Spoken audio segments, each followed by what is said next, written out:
اور وہ ملک کا بادشاہ ہے یا ملک کے بہت بڑے خطے کا وہ بادشاہ ہے، لیکن انصاف کے ساتھ حکومت کرتا ہے، تو فرمایا قیامت کے دن اللہ تعالیٰ اس کو عرش کے سائے میں جگہ دیں گے، جبکہ اللہ کے سائے کے سوا کوئی سایہ نہیں ہوگا۔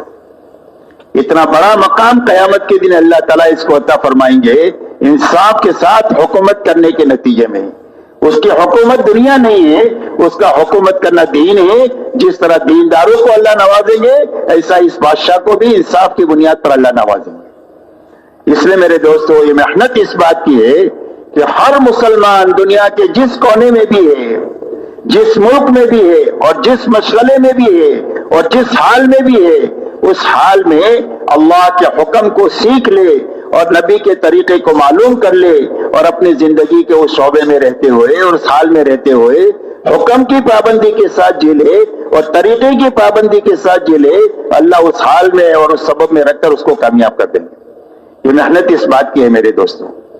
اسی کے ساتھ میرے دوستو ایک بات سمجھنے کی یہ ہے کہ اللہ کی طرف سے جو کامیابی ملے گی وہ پورے دین پر ملے گی۔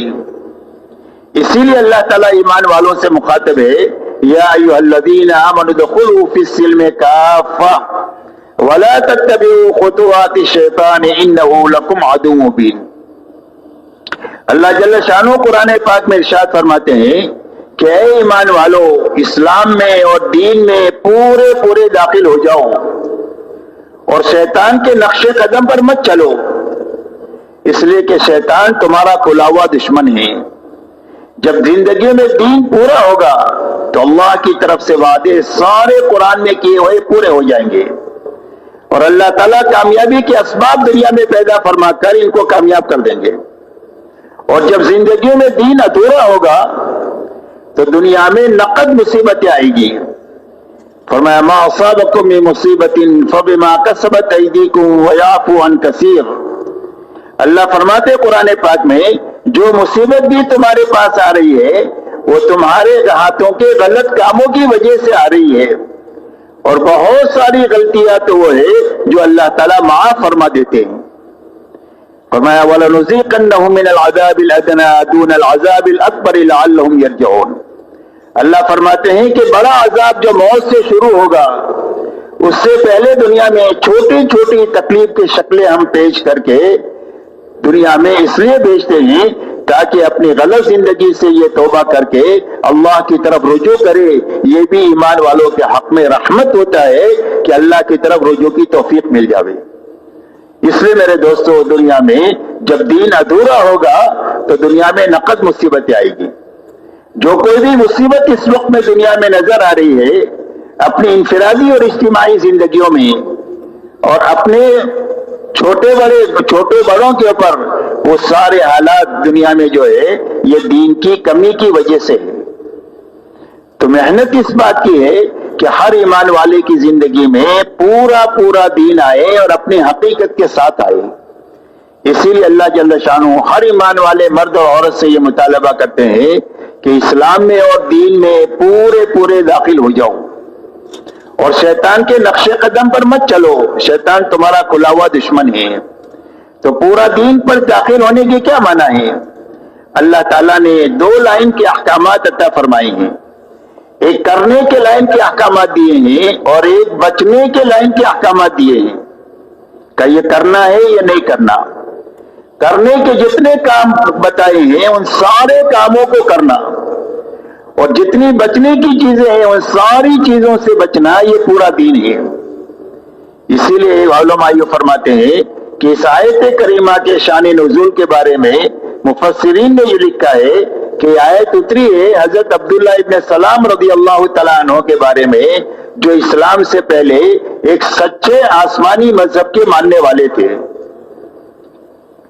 اسلام کے آنے کے بعد اللہ تعالیٰ نے اس سارے مذاہب کو منسوخ کر دیا اور پوری انسانیت کے لیے ایک ہی دین طے فرمایا، وہ دین اسلام ہے۔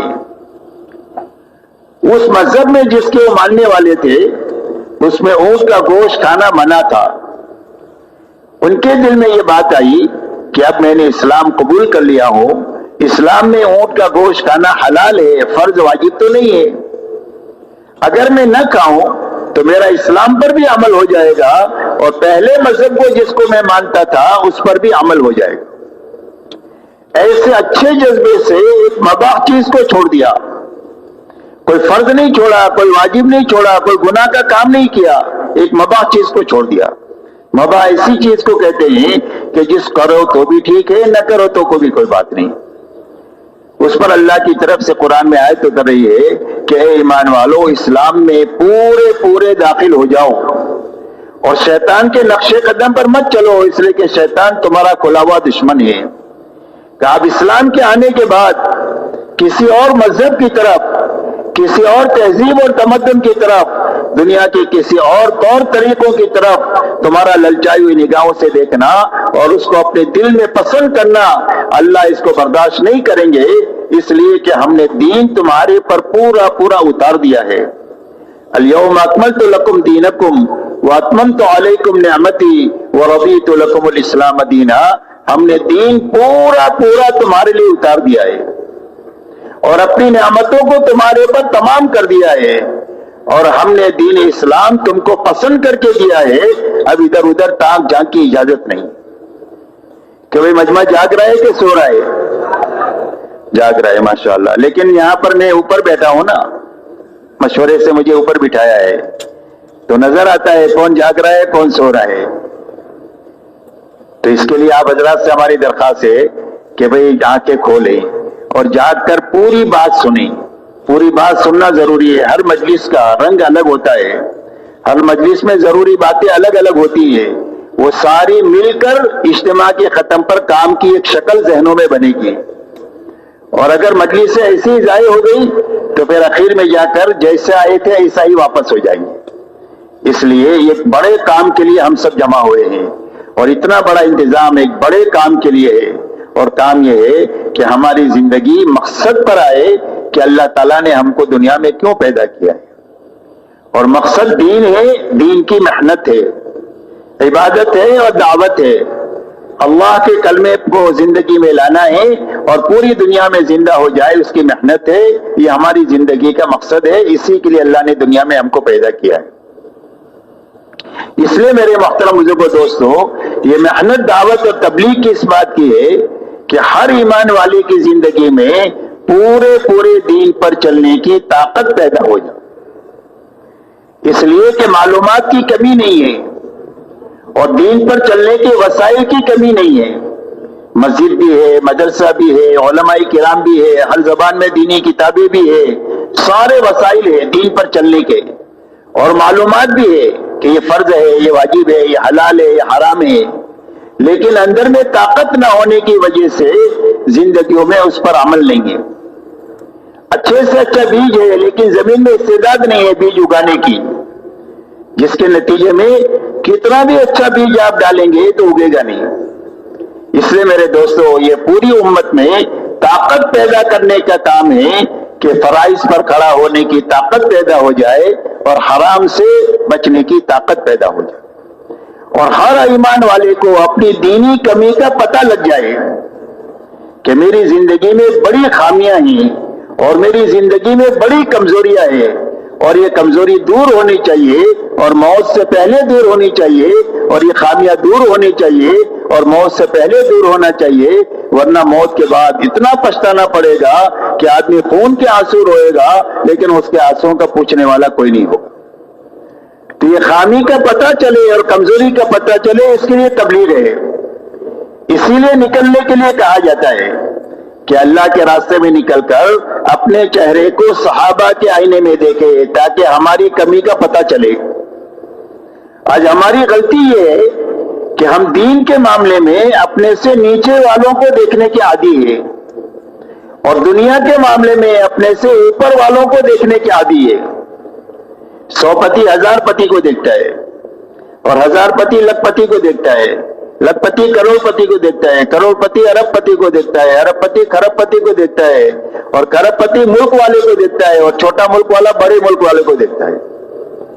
تو ہر آدمی دنیا کے معاملے میں اوپر دیکھ رہا ہے، تو جتنا کچھ بھی اللہ نے اس کو دیا ہے اس کو کم ہی لگ رہا ہے، اور ناشکری کی کیفیت کے ساتھ زندگی گزر رہی ہے، اس لیے کہ اوپر دیکھنے کی عادت ہے۔ اور دین کے معاملے میں ہمارا معمول یہ بنا ہوا ہے کہ ہم دین کے معاملے میں اپنے سے نیچے والوں کو دیکھنے کے عادی بن گئے ہیں اور اپنے ماحول کو دیکھ کر اسلام کو دین کو سمجھنے کی کوشش کرتے ہیں۔ اس کے لیے آدمی پر اپنی غلطی واضح نہیں ہوتی ہے، بلکہ آدمی کو دھوکہ لگ جاتا ہے کہ میں بھی تو دیندار ہوں، اور اس کی وجہ یہ ہے کہ دین کے معاملے میں اپنے سے کمتر لوگوں کو ہم دیکھتے ہیں۔ ایک آدمی 5 وقت کا نمازی ہے تو وہ 3 وقت والے کو دیکھتا ہے کہ میں تو الحمدللہ 5 وقت کا نمازی ہوں، بہت سارے مسلمان صرف 3 ہی وقت کے پڑھتے ہیں، میں تو ان سے بہت اچھا ہوں۔ اور 3 وقت والے جمعہ والوں کو دیکھتے ہیں کہ ہم تو 3 وقت ہی پڑھتے ہیں، بہت سارے مسلمان صرف جمعہ مسجد میں آتے ہیں، اور جمعہ والے ان کو دیکھتے ہیں جو جمعہ بھی نہیں پڑھتے، بولے بہت سارے مسلمان تو وہ ہے جو جمعہ بھی نہیں پڑھتے، ہم تو جمعہ کی نماز تو پڑھ لیتے ہیں، ہم تو بہت اچھے ہیں۔ اور جو جمعہ کی نماز بھی نہیں پڑھتے ہیں وہ دیکھتے ہیں ان کو جو شرابی کبابی ہیں کہ بھئی ہم نمازی تو نہیں پڑھتے ہیں، باقی ہم شرابی کبابی تھوڑی ہے۔ بہت سارے مسلمانوں کو دیکھو پتہ نہیں کن کن غلطیوں میں ہے، آپ تو ان کو جا کر کے سمجھاؤ، ہم تو بہت اچھے لوگ ہیں۔ اور اگر ان کے پاس آپ جاؤ تو کہیں گے کہ کلمہ تو ہم پڑھتے ہیں، جنت تو ہماری ہے۔ آپ تو ان لوگوں کو جا کر کے دعوت دو جو کو کلمہ نہیں جانتے اور کرنے والے نہیں ہیں، ہم تو ان سے بہت اچھے ہیں۔ تو جو جس بے دینی میں ہے اس کو اپنی بے دینی کا کمی کا پتہ نہیں ہے، اور جب دینی کمی کا پتہ نہیں ہے تو اس کے دور کرنے کی فکر بھی نہیں ہے۔ حالانکہ میرے دوستو یہ بے فکری بہت اچھی بات نہیں ہے، یہ بے فکری بالکل خالی ہونے کی علامت ہے کہ اندر کچھ نہیں ہے، ورنہ جب جیب میں پیسہ ہوتا ہے تو آدمی کو فکر ہوتی ہے کہ کوئی اڑا نہ لے جائے۔ صحابہ کے بارے میں ہر وقت میں وہ اپنے دین کے بارے میں فکر مند تھے۔ ایک تابعی فرماتے ہیں کہ میری 30 صحابہ سے ملاقات ہوئی، ان سب کو میں نے روتے ہوئے پایا اور وہ سارے اپنے اوپر نفاق کا ڈر کرتے تھے کہ کہیں ہم منافق نہ ہو۔ صحابیت کے مقام پر کوئی دنیا کا بڑے سے بڑا ولی پہنچ نہیں سکتا، اس مقام کے لوگ اپنے بارے میں فکر مند تھے کہ کہیں ہماری نفاق پر موت نہ آئے۔ اس لیے میرے محترم دوستو، دعوت اور تبلیغ کی محنت اس بات کی ہے کہ ہر آدمی اپنے اس غلط ماحول سے نکل کر ایک پاکیزہ ماحول میں آ کر اپنے چہرے کو صحابہ کے آئینے میں دیکھے، تاکہ اس کی زندگی میں شکر اور صبر کی کیفیت پیدا ہو۔ اللہ والے یہ فرماتے ہیں کہ آدمی صابرین اور شاکرین میں سے ہو نہیں سکتا، اللہ تک پہنچنے کے یہ 2 راستے ہیں، ایک شکر کا ہے اور ایک صبر کا ہے، لیکن صابرین اور شاکرین میں سے ہو نہیں سکتا ہے جب تک دنیا کے معاملے میں اپنے سے نیچے نہیں دیکھے اور دین کے معاملے میں اپنے سے اوپر نہ دیکھے۔ اور جب یہ دین کے معاملے میں اپنے سے اوپر دیکھے گا اور دنیا کے معاملے میں نیچے دیکھے گا، تو اللہ اس کو صبر بھی دیں گے، شکر بھی دیں گے، اور ان دونوں راستوں سے اللہ تک یہ پہنچ جائے گا۔ اس لیے میرے دوستو یہ محنت اس بات کی ہے کہ ہر ایمان والا اپنے غلط ماحول سے، جہاں غلط دیکھنے کا عادی بن چکا ہے، وہاں سے نکل کر کے ایک پاکیزہ ماحول میں آئیں جو مسجد کا ماحول ہے، اور وہاں پر 24 گھنٹے اعمال کی ایک فضا ہوتی ہے، اس فضا میں آ کر کے اپنے اندر میں پورے دین پر چلنے کی طاقت پیدا کریں۔ جب طاقت پیدا ہو جائے گی تو زندگی میں دین آ جائے گا۔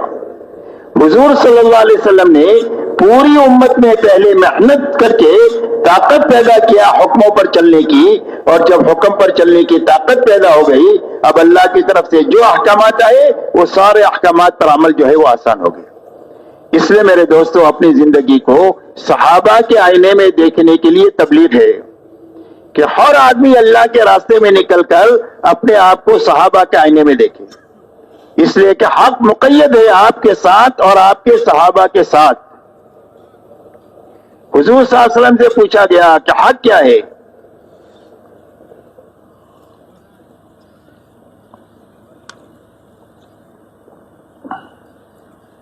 فرمایا ما انا علیہ واصحابی، فرمایا حق وہ ہے جس پر میں ہوں اور میرے صحابہ ہیں، اور فرمایا اس امت میں 72-73 فرقے ہوں گے اور سارے جہنم میں جائیں گے سوائے ایک کے۔ فرمایا کون جنت میں جائے گا؟ فرمایا جو میرے نقش و قدم پر ہے اور میرے صحابہ کے نقش و قدم پر ہے وہ جنت میں جائے گا۔ اس لیے میرے محترم دوستو حضور پاک صلی اللہ علیہ وسلم نے اپنی ذات کو اور صحابہ کو حق کا معیار بنایا ہے کہ قیامت تک کسی کو حق سمجھنا ہے اور دین سمجھنا ہے اور دین کی محنت کا صحیح رخ سمجھنا ہے تو اس کے لیے نمونہ حضور صلی اللہ علیہ وسلم اور صحابہ کی جماعت ہے، اور اس جماعت کی زندگی سے سمجھ کر اپنی زندگی تک وہاں تک جانے کی محنت میں لگاتے رہنا ہے اور کرتے ہوئے جینا ہے، کرتے ہوئے مرنا ہے۔ جب اس کو منزل بنا کر چلنا شروع کریں گے تو یا تو اللہ پہنچا دیں گے، اور اگر نہیں پہنچ سکے راستے میں مر گئے تو اللہ تعالیٰ ان پہنچے ہوئے لوگوں کے ساتھ حشر فرما دیں گے۔ حدیث پاک میں آتا ہے کہ ایک آدمی نے قرآن کا حفظ شروع کیا، حافظ بننے سے پہلے مر گیا تو اللہ اس کو حافظ اٹھائیں گے۔ ایک آدمی کراچی سے حج کے لیے نکلا اور ایئرپورٹ پر ہی انتقال ہو گیا احرام کی حالت میں تو اللہ اس کو حاجی اٹھائیں گے۔ ہم صحابہ کو اپنی منزل بنا کر کے دنیا میں چلتے رہیں گے، کام کرتے رہیں گے، اللہ سے مانگتے رہیں گے تو یا تو اللہ وہاں تک پہنچا دیں گے، اور اگر نہیں پہنچ سکے راستے میں مر گئے تو اللہ کی ذات سے امید کی جا سکتی ہے کہ اللہ ان کے ساتھ حشر فرما دے۔ اسی لیے مولانا الیاس صاحب رحمۃ اللہ علیہ سے پوچھا گیا کہ آپ اس محنت سے کیا چاہتے ہیں؟ فرمایا میں اس محنت سے یہ چاہتا ہوں کہ حضور صلی اللہ علیہ وسلم امت کو جہاں پر چھوڑ کر گئے تھے دوبارہ امت یا امت کا ایک حصہ وہاں تک پہنچ جائے جہاں پر حضور صلی اللہ علیہ وسلم امت کو چھوڑ کر گئے تھے۔ ہماری تبلیغ کی منزل صحابہ ہے، ہم اس زندگی تک جانے کی محنت اور کوشش میں لگے ہوئے ہیں جس زندگی پر حضور صلی اللہ علیہ وسلم نے 100% صحابہ کو اٹھایا تھا۔ اب صحابہ میں کیا تھا؟ فرمایا 100% صحابہ میں دو بنیادیں ایک ساتھ پائی جاتی تھی۔ ایک تو پورا دین اپنی حقیقت کے ساتھ پایا جاتا تھا کہ جو قرآن میں ہے وہ زندگی میں ہے۔ کانوا کتاب اللہ یمشون علی الارض، فرمایا زمین پر اللہ کی چلتی پھرتی کتاب تھے۔ جو کرنے کے لیے کہا وہ زندگی میں ہے، جس سے بچنے کے لیے کہا اس سے زندگی بچی ہوئی ہے۔ جن صفات سے متصف ہونے کے لیے اللہ نے قرآن میں فرمایا ہے اس صفات سے زندگی متصف ہے، اور جس صفات سے دور رہنے کا حکم دیا ہے ان صفات سے اپنی زندگی کو بچائے ہوئے ہے۔ وہ کتاب قرآن کا نمونہ تھے جو زمین پر چلتے رہے تھے۔ ایک مرتبہ ایک غیر مسلم نے کہا کہ تمہارا قرآن کہاں ہے؟ تو ایک صحابی کی طرف اشارہ کر کے فرمایا ھذا کتاب اللہ یمشی علی الارض، فرمایا اللہ کی کتاب ہے جو زمین پر چل پھر رہی ہے۔ تو ایک تو پورا دین اپنی حقیقت کے ساتھ زندگی میں تھا، اور زندگی میں دین پورا آئے گا تو اللہ کے وعدے پورے ہوں گے۔ اللہ تعالیٰ نے قرآن پاک میں بڑے بڑے وعدے کیے اس امت کے لیے۔ کیا اس امت کو ہم کیا دیں گے؟ فرمایا سربلندی دیں گے۔ فرمایا اس امت کو کیا دیں گے؟ فرمایا محبتیں دیں گے آپس میں۔ کیا اس امت کو کیا دیں گے؟ کیا اس کو خلافت دیں گے؟ کیا اس امت کو کیا دیں گے؟ فرمایا دین کو، ان کے دین کو قوت دیں گے کہ دنیا کے سارے شعبوں پر قرآن کا راج ہوگا، منمانی کا اور نفسانیت کا راج نہیں ہوگا، بلکہ جو قرآن کہے گا ایسی زندگی کے مطابق حکومتیں بھی ہوگی، مزدوری بھی ہوگی، تجارت بھی ہوگی اور کھیتی بھی ہوگی۔ ہر آدمی اپنی ذاتی زندگی میں اور اجتماعی زندگی میں قرآن کے حکموں کا پابند بن کر کے جیے گا۔ ایسی قوت ہم دین کو عطا فرمائیں گے، اور ان کے خوف و ہراس کو امن سے بدل دیں گے۔ ان کے خوف و ہراس کو امن سے بدل دیں گے، دنیا کی زندگی کو پاکیزہ زندگی عطا فرما دیں گے، اور آخرت جنت کی شکل میں ان کی بنا دیں گے، جس کے بعد کبھی وہاں سے نکلنا نہیں چاہیں گے، کبھی وہاں سے ان کو نکالا نہیں جائے گا۔ اس لیے میرے محترم بزرگوں دوستو، ایک تو 100% صحابہ میں پورا دین اپنی حقیقت کے ساتھ پایا جاتا تھا۔ دوسری بات صحابہ میں یہ تھی کہ 100% صحابہ نے اپنی جان اور مال کو اللہ کے دین کے محنت کے تقاضوں کے مقابلے میں بے قیمت بنایا تھا، کہ ہماری جان کی اور ہمارے مال کی کوئی بھی قیمت نہیں ہے اللہ کے مقابلے میں، اللہ کے حکم کے مقابلے میں، اور اللہ کے بھیجے ہوئے نبی کے طریقے کے مقابلے میں ہماری جان مال کی کوئی قیمت نہیں ہے۔ ایک جان لگانے کا تقاضا ہے تو ایک جان لگائیں گے، خوشی خوشی لگائیں گے، اور گھرانہ لگانے کا تقاضا ہے تو گھرانہ لگائیں گے، برادری لگانے کا تقاضا ہے تو برادری کو اللہ کے نام پر لگائیں گے، اور اگر پورے ملک کو لگانے کا تقاضا پڑے تو پورے ملک کو اللہ کے نام پر اور اللہ کے حکم پر لگائیں گے، اس لیے کہ اللہ بڑے اور اللہ کا حکم بڑا۔ ایسا ہی ہمارا مال ہماری نگاہوں میں بے قیمت ہے۔ مسلمان کا مال تو بہت قیمتی ہے۔ اگر یہ نماز پڑھ رہا ہو اور کوئی چور چوری کر جائے تو حکم یہ ہے کہ اپنی نماز کو توڑ کر اپنے مال کو یہ بچا لے۔ مسلمان کا مال تو بہت ہی قیمتی ہے، لیکن اللہ کے دین کا تقاضا آ جائے، اللہ کا حکم آ جائے تو اس کے لیے ہماری جان بھی حاضر ہے، ہمارا مال بھی حاضر ہے۔ ایک بھی لگا سکتے ہیں، 1000 بھی لگا سکتے ہیں، اور جھاڑو مار کر پورا لگانے کا تقاضا ہے تو پورا بھی لگا سکتے ہیں۔ یہ دو باتیں 100% صحابہ میں تھی، اور دعوت کی محنت سے پوری امت پر محنت کر کے یہ دو بنیادیں امت میں زندہ کرنے کی محنت ہے۔ جب ایک مجمع امت کا ایسا بن جائے گا جس میں یہ دو بنیادیں زندہ ہوگی تو اللہ اس مجمع سے وہ کام لے لیں گے جو کام اللہ نے صحابہ سے لیا۔ اگر یہ تھوڑے ہوں گے تو اللہ اپنے لشکروں کو ان کے ساتھ کر کے اللہ زیادہ کر دیں گے، اور اگر یہ کمزور ہوں گے تو اللہ اپنے قوت ان کے ساتھ ملا کر ان کو قوی بنا کر کے اللہ وہ کام لے لیں گے، اور دنیا کی کوئی طاقت ان کے بیچ میں آ نہیں سکتی ہے، ان کو روڑا اٹکا نہیں سکتی ہے۔ اللہ اپنی قدرت سے کام کریں گے اور اس مجمع کے ذریعے سے کریں گے جن میں یہ دو بنیادیں زندہ ہوں۔ اس لیے میرے محترم دوستو، ایک بڑا کام ہے جو ہمارے زمانے میں ہو رہا ہے۔ اس کام کو اچھی طرح سمجھنا ہے اور اچھی طرح کرنا ہے۔ اچھی طرح کرنے ہی سے آدمی بنے گا، صرف پھرنے سے بنے گا نہیں۔ زمین میں گٹلی صحیح رکھنا یہ ہمارے ذمہ ہے، درخت اللہ بناتے ہیں۔ نطفے کو صحیح جگہ پہنچانا یہ انسان کے ذمہ ہے، انسان اللہ بناتے ہیں۔ ایسا ہی تبلیغ کا ایک کام ہے، اور اس کی بہت ساری بنیادیں ہیں جن بنیادوں کے ساتھ یہ تبلیغ ہے۔ جب ان بنیادوں کے ساتھ یہ تبلیغ ہوگی تو اللہ سب سے پہلے اس محنت میں لگنے والے کو اللہ توبہ دیں گے، پچھلی زندگی پر ندامت عطا فرمائیں گے، اور اگلی زندگی میں صحیح چلنے کا عزم اور ارادہ عطا فرمائیں گے۔ اور توبہ میرے دوستو اتنی بڑی نیکی ہے کہ پچھلے سارے گناہ اللہ معاف فرما دیں گے، اور آگے کے لیے اللہ سے ملنے کا اور اللہ سے قریب ہونے کا راستہ ہموار کر دیں گے۔ اس لیے میرے دوستو پہلی بات تو یہ کہ پورا مجمع اس مجلس میں اللہ سے توبہ مانگے پچھلی زندگی کے بارے میں، کہ وہ سارا مجمع تیار ہے اللہ سے ان 3 دنوں میں پچھلی زندگی پر توبہ پر آنسو بہا کر آئندہ زندگی صحیح گزارنے کا عزم اور ارادہ لے کر یہاں سے اللہ کے راستے میں جانا ہے، اور جو واپس جائیں وہ بھی کام کرنے کے جذبے سے جانا ہے کہ وہ جائیں گے انشاءاللہ۔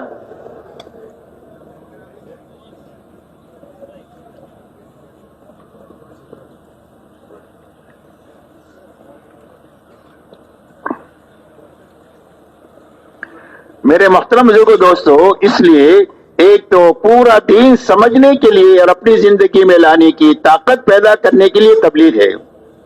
اب پورا دین کیا ہے؟ تو پورے دین کی سب سے پہلی بنیاد لا الہ الا اللہ محمد الرسول اللہ ہے۔ اور میں سب سے پہلے ہر ایمان والے کا دل کا یقین یہ بنے کہ ہماری زندگی کے بننے بگڑنے کا تعلق ملک و مال سے نہیں ہے، ڈگری اور عہدوں سے نہیں ہے، چیزوں اور سامانوں سے نہیں ہے، بلکہ ہماری زندگی کے بننے بگڑنے کا تعلق صرف ایک اللہ کی ذات کے ساتھ ہے۔ اللہ ہی زندگیوں کو بناتے ہیں اور اللہ ہی زندگیوں کو اجاڑتے ہیں۔ بنانے والے بھی اللہ ہے اور بگاڑنے والے بھی اللہ ہے، اس لیے کہ اللہ خالق ہے، اور اللہ کے علاوہ جو کچھ ہے وہ سب مخلوق ہے۔ اور مخلوق کے بارے میں اللہ کا فیصلہ یہ ہے لا یملک نفعا ولا ضرا ولا موتا ولا حیاتا ولا نشورا۔ فرمایا مخلوق چاہے ذرہ ہو یا پہاڑ ہو، چیونٹی ہو یا جبرائیل امین ہو، قطرہ ہو یا سمندر ہو، اور ایک پیسہ ہو یا لاکھوں اربوں خربوں ہو، یہ دنیا کے سارے نقشے ان کے ہاتھ میں نہ نفع پہنچانا ہے نہ نقصان پہنچانا ہے، نہ کسی کو مارنا ہے نہ کسی کو زندگی دینا ہے، اور نہ کسی کو مار کر دوبارہ زندہ کرنا ہے۔ یہ سب کچھ تنے تنہا صرف ایک اللہ ہی کے ہاتھ میں ہے۔ اس لیے میرے دوستو سب سے پہلے ہمارے دل کا یقین ہر ایمان والے کا یہ بنے کہ ہماری زندگی کے بننے بگڑنے کا تعلق اللہ کی ذات سے ہے۔ آج تک جتنوں کی زندگی بنی ہے اللہ کے بنانے سے بنی ہے، اور آج تک جتنوں کی اجڑی ہے اللہ کے اجاڑنے سے اجڑی ہے، اور اللہ اپنے کرنے میں کسی سبب کے پابند نہیں ہے۔